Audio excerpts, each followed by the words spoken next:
also shift our focus to what the Congress party has been saying. So as the poll body continues to conduct the SIR in Bihar, the opposition's fear-mongering, is crossing all lines. Now, EC sources, like have revealed the presence of a large number of people from Bangladesh, from Myanmar and from Bihar. From Bangladesh, from Myanmar and from Nepal in the state of Bihar. But Udit Raj of the Congress party is now questioning the validity of, he's going on to ask that if there are people from Myanmar and Bangladesh on the voter list, how is it that the Lok Sabha elections can be considered legitimate? Let's listen into that reaction as well.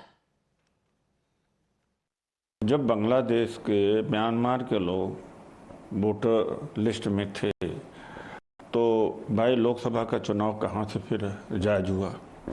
फिर 20 साल से नीतीश कुमार क्या कर रहे हैं, 11 साल से केंद्र की सरकार क्या कर रही है। इनका इरादा खराब है और इसकी रिगिंग करना चाह रहे हैं चुनाव का। और जो ये कह रहे थे हर मतदाता के पास जाकर के प्रमाण जुटाने की बात और फॉर्म दिया जाएगा, तो 2 फॉर्म में होंगे। एक फॉर्म मतदाता के पास होगा, BLO ले लेगा। कहीं नहीं ऐसा हो रहा।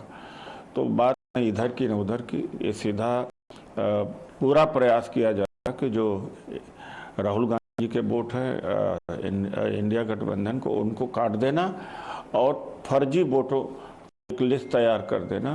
तो एक तरह से महाराष्ट्र मॉडल तैयार किया जा रहा है, लेकिन मॉडल दूसरा होगा।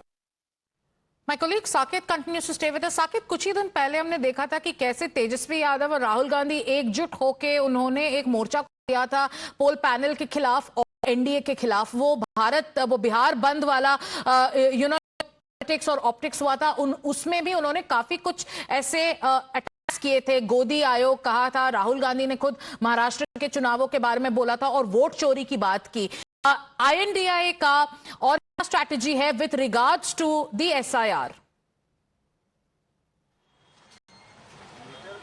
देखिए, जो इंडिया गठबंधन है बिहार में, उन लोगों को, उन पार्टियों को, खास करके RJD जिसका समीकरण MY का है, मुस्लिम यादव समीकरण के साथ ये पार्टी बिहार में मजबूती से अपना जमीन जो है वो तैयार कर रखी है, उसको ये डर सता रहा है कि खास करके इलेक्शन कमीशन के जरिए जो आरोप लगातार लगाए जाते हैं तेजस्वी यादव की तरफ से कि इलेक्शन कमीशन को आगे रखकर बीजेपी ये कोशिश कर रही है कि जो मुस्लिम वोटर्स हैं और खास करके जो ऐसे बूथ हैं जहां पर RJD के वोट्स ज्यादा हैं, उन बूथों पर लोगों के नाम काटे जाए, वोटर्स के नाम काटे जाए। ये जो डर है वो तेजस्वी यादव को और RJD को, साथ ही साथ कांग्रेस को भी सता रहा है। और यही है कि आप देखें, राहुल गांधी जब पटना पहुंचे थे, तेजस्वी राहुल जब बिहार बंद बुलाया गया था, उस दौरान भी इन चीजों को लेकर उन्होंने टिप्पणी की थी। चुनाव आयोग को किस से बीजेपी का एक कहीं ना कहीं विंग का आरोप उन लोगों ने लगाया था। तो इस तरह के आरोप इसी वजह से लगाए जा रहे हैं। लेकिन जो सच्चाई है, इलेक्शन कमीशन लगातार जो काम है वो ग्राउंड पर कर रहा है।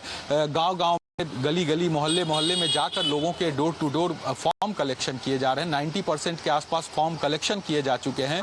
उसी स्पीड में जो अपलोडिंग है वो इलेक्शन कमीशन के तरफ से किया जा रहा है। और अब तो लाइन बहुत नजदीक है जो चुनाव आयोग ने फिक्स किया था। सब चीज सामने आ जाएगा कि कितने वोटर्स जो है वो लीगल थे, कितने इलीगल्स हैं।